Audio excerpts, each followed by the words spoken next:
नमस्कार, स्वागत है आपका अपने एग्ज़ाम वर्ट में। जेएनयू पीजी, एमए, एमएससी, आपका एमसीए, इनके रिजल्ट्स आ चुके हैं। अब रिजल्ट्स आ चुके हैं तो अब अगले स्टेप्स की बात स्टार्ट हो गई है। उसके अलावा कट ऑफ्स पे बात स्टार्ट हो गई है, क्योंकि कट ऑफ्स ने शेयर मार्केट की तरह बिल्कुल आसमान छू लिया है।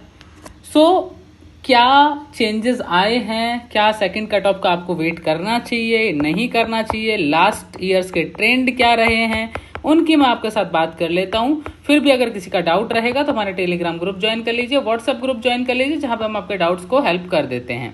ठीक है, बाकी ये जो नंबर है इस पर आप मैसेज करके मदद मांग सकते हैं। हमारी तरफ से पूरी कोशिश की जाएगी कि आपकी मदद की जाए। चैनल पे पहली बार आए हैं तो सब्सक्राइब कर लें, ताकि आपको आने वाले दिनों में और भी अपडेट यहाँ प्राप्त होते रहें। जेएनयू पीजी के रिजल्ट्स कल रात, या फिर हम कहें आज रात्रि को 12 बजे के आसपास जारी किए गए थे। जैसे ही रिजल्ट्स आए, सबसे पहले तो मैं आपको पोर्टल दिखा देता हूँ। यहाँ पे आप देखेंगे एमए, एमएससी, एमसीए के रिजल्ट्स हैं, एमटेक, ठीक है, पीजी डिप्लोमा वगैरह उनके रिजल्ट्स हैं यहाँ पे। तो इस तरह से ये रिजल्ट जो है यहाँ पे आपको दिए गए हैं। अब हम बात करते हैं मेरे प्यारे साथियों कि इसका जो पूरा प्रोसेस है वो क्या है। अगर आपने जेएनयू का फॉर्म भरा था तो आपको यहाँ पे एप्लीकेशन नंबर डालना है। एप्लीकेशन नंबर वही है जो आपका सीयूईटी का था, वही एप्लीकेशन नंबर है। आपने अपना पासवर्ड क्रिएट किया होगा, वो यहाँ डालना है। अगर आपको अपना पासवर्ड याद नहीं है, कई स्टूडेंट ऐसे भी हैं जिनको अपना पासवर्ड याद नहीं है, आप अपना जो ईमेल है वो कर दीजिए जो जेएनयू एडमिनिस्ट्रेशन है उसके हेल्प डेस्क पे, तो उस पर आप ईमेल कर दीजिए, आपको वहाँ से पासवर्ड मिल जाएगा। ठीक है, तो सबसे इंपॉर्टेंट चीज़ क्या है कि आपको जेएनयू का जो पासवर्ड है वो याद होना बहुत जरूरी है, क्योंकि यहाँ पे आप फॉरगेट पासवर्ड नहीं कर सकते हैं। आपको पासवर्ड पता होना चाहिए जो आपने at the time of application भरते वक्त बनाया होगा। ठीक है, तो अगर आपने कोई भी ऐसा पासवर्ड है जो नहीं याद आ रहा है तो प्लीज़ ईमेल करें, वेट ना करें, क्योंकि लास्ट डेट जो है आपको फी पेमेंट की, आप यहाँ देख पाएंगे, ये देखिए मैं आपको दिखाता हूँ। यहाँ पे आप देखेंगे लास्ट डेट जो है फी पेमेंट की, सीट ब्लॉक करने की 13 जून है। अगर आपने पेमेंट नहीं किया और सीट ब्लॉक नहीं करी तो मेरे प्यारे साथियों ये सीट अगली लिस्ट में किसी और को ट्रांसफर हो जाएगी, जो सेकंड कट ऑफ में किसी और को मिल जाएगी। तो मिस मत करिएगा। ऐसे ही यहाँ पे 13 जून है, इसका भी 13 जून है। ठीक है, इधर में और कुछ बायोटेक वगैरह का जिनका गेट के थ्रू होता है उनका 27 जून लास्ट है। ठीक है, तो लेकिन आपका जो लास्ट डेट है वो क्या है, 13 जून है। तो 13 जून तक आप इसका जो फी वगैरह है वो पे करके 200 रुपये के आसपास फीस है, जो कि आपके सेमेस्टर फीस भी उसी में शामिल है। आपका सेमेस्टर फीस और आपका जो मेडिकल का जो कार्ड बनता है वो फी जो है वो इसी 200 कुछ रुपए, 208 होगा, 240-42 जो भी होगा उसी में शामिल है। ये आपकी सेमेस्टर की फीस इसी में इंक्लूड होती है, फर्स्ट सेमेस्टर की फीस। ठीक है, क्योंकि इसके बाद आपकी जो सेमेस्टर फीस है वो 105 रुपये लगेगी। ठीक है, देख लीजिएगा 260 के आसपास लगती है, बहुत ज़्यादा फीस नहीं है। ठीक है, यहाँ पे आपको लॉगिन करके अपना रिजल्ट चेक करना है। अगर आपका ग्रीन कलर में कांग्रेचुलेशन लिखा हो तो आंख बंद करके भरोसा कर लीजिए कि आपका सिलेक्शन हो गया है। लेकिन अगर रेड दिख रहा है तो समझ लीजिए सामने से रेड फ्लैग है, आपका प्यार अधूरा रह गया है। ठीक है, चलिए बात करते हैं हाई कट ऑफ की। जेएनयू की अब की बार कट ऑफ मैंने कहा कि आपसे आसमान छू रही हैं, ठीक वैसे जैसे शेयर मार्केट छू रहा है। तो आसमान जब छू रही हैं तो यहाँ पे सबसे इंपॉर्टेंट सोशियोलॉजी की कट ऑफ लगभग 100% गई है, 100% के आसपास कट ऑफ गई है, क्योंकि अभी तक 285 वाले जनरल कैटेगरी में सिलेक्शन नहीं हुआ है। ठीक है, तो इसका मतलब एक चीज़ क्लियर है कि कट ऑफ अगर अभी, क्योंकि इन्होंने अपलोड नहीं की है, तो हम मान के चल रहे हैं 98, 99 तो 100% है। ठीक है, तो 100 के आसपास ऐसे मान के चल रहे हैं, क्योंकि यहाँ पे गर्ल्स को मिले हैं 36 मार्क्स, जो मोस्टली बिहार से आते हैं या फिर यूपी के कुछ डिस्ट्रिक्ट से आते हैं, कुछ राजस्थान के डिस्ट्रिक्ट हैं जहाँ से आती हैं लड़कियाँ, उनको मिले हैं टोटल 12%, 12% और the 36 marks. If a boy जिसके स्कोर 95 आ रहा है, 95% यानी उसके 285 मार्क्स हैं या 280 मार्क्स हैं उसके, और वो लड़का है और उसको मार्क्स नहीं मिले तो उसका सिलेक्शन नहीं हुआ। लेकिन इससे कम नंबर लाने वाली लड़की का सिलेक्शन हो गया, क्योंकि उसको 12% मिल गए, 36% मार्क्स मिल गए। ठीक है, और कहीं ना कहीं एथिकली आज के मॉडर्न ज़माने में गलत है, इतने एक्स्ट्रा मार्क्स नहीं होने चाहिए, चाहे वो लड़का हो या लड़की हो, उसको इक्वली ट्रीट करना चाहिए। इससे कहीं ना कहीं एकेडमिक इम्पैक्ट होता है, यह सच्चाई है।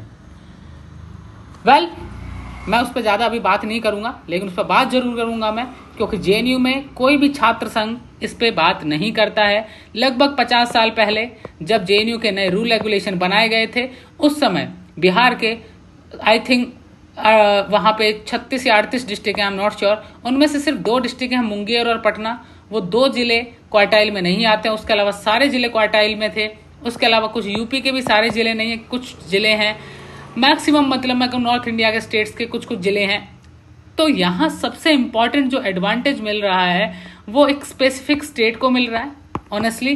दूसरी चीज़ यहाँ पे क्या है कि मान लीजिए एक लड़का 290 नंबर लाता है लेकिन उसका तब भी सिलेक्शन नहीं हो रहा है, लेकिन यहाँ पे 280 नंबर लाने वाली लड़की का सिलेक्शन हो रहा है। तो ये कहीं ना कहीं हर्ट भी करता है और कहीं ना कहीं ऐसे लगता है कि हमने मेहनत क्यों की। ठीक है, वेल आने वाले दिनों में क्या इस पे इम्पैक्ट होता है, यूनिवर्सिटी क्या डिसीजन लेती है, सेकेंडरी चीज़ें हैं। बहुत सारी लड़कियां भी होंगी जिनके नंबर कम है, जो क्वार्टाइल डिस्ट्रिक्ट से नहीं आते, उनको सिर्फ 5% लड़की होने का मिला होगा, और तो कहीं ना कहीं वो भी हैप्पी नहीं होंगी इस चीज़ से।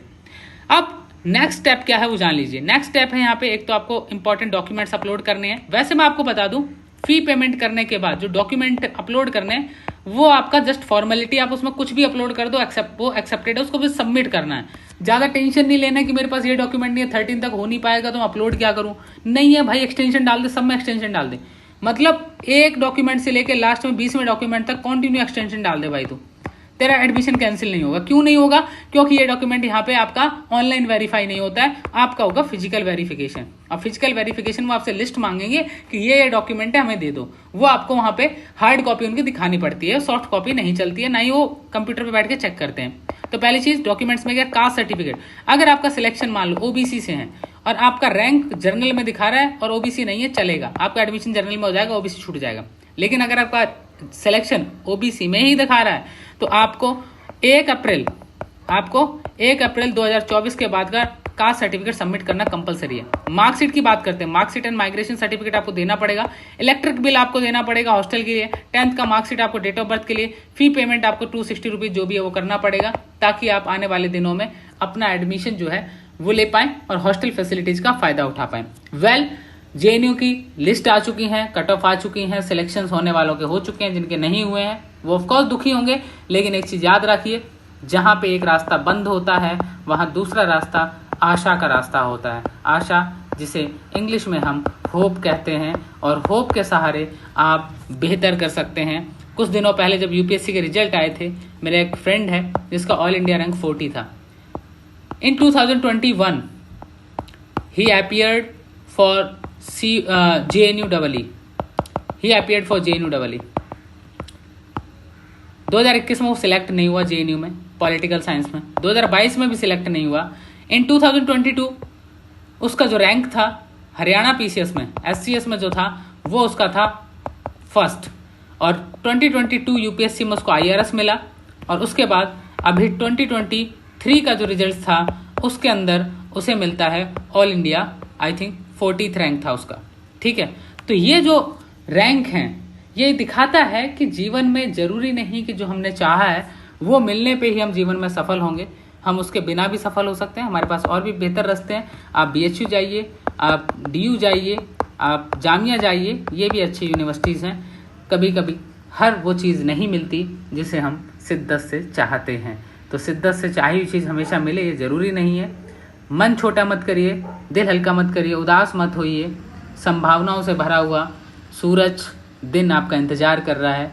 और भी विश्वविद्यालय हैं, यूनिवर्सिटी ऑफ हैदराबाद है, आप वहाँ चले जाइए, वहाँ पे भी अपार संभावनाएं आपका इंतजार कर रही हैं। शुभकामनाओं सहित मैं विदा लेता हूँ आपसे, मिलता हूँ किसी अन्य सेशन में। तब तक के लिए अपना ध्यान रखिए। डॉक्यूमेंट से संबंधित किसी भी प्रकार की समस्या के लिए हमारा व्हाट्सएप ग्रुप बना हुआ है, आप उसमें जुड़ सकते हैं। इसके अलावा इस नंबर पर हमें मैसेज करके आप डायरेक्ट मदद मांग सकते हैं, आपकी पूरी तरह से मदद की जाएगी। साथ ही साथ और भी छात्र छात्राएं हैं जेएनयू की जो उस ग्रुप में हेल्प कर रहे हैं आप लोगों की, तो बिना किसी झिझक के आप मदद मांगिए, अपना सब्जेक्ट बताइए और अपना प्रॉब्लम शेयर करिए। हम आपकी सहायता के लिए हमेशा से तत्पर रहे हैं और आगे भी तत्पर हैं। शुक्रिया आप सबका। अगर वीडियो बेहतर लगा हो तो लाइक कर दीजिएगा, नहीं लगा हो तो छोड़ दीजिएगा।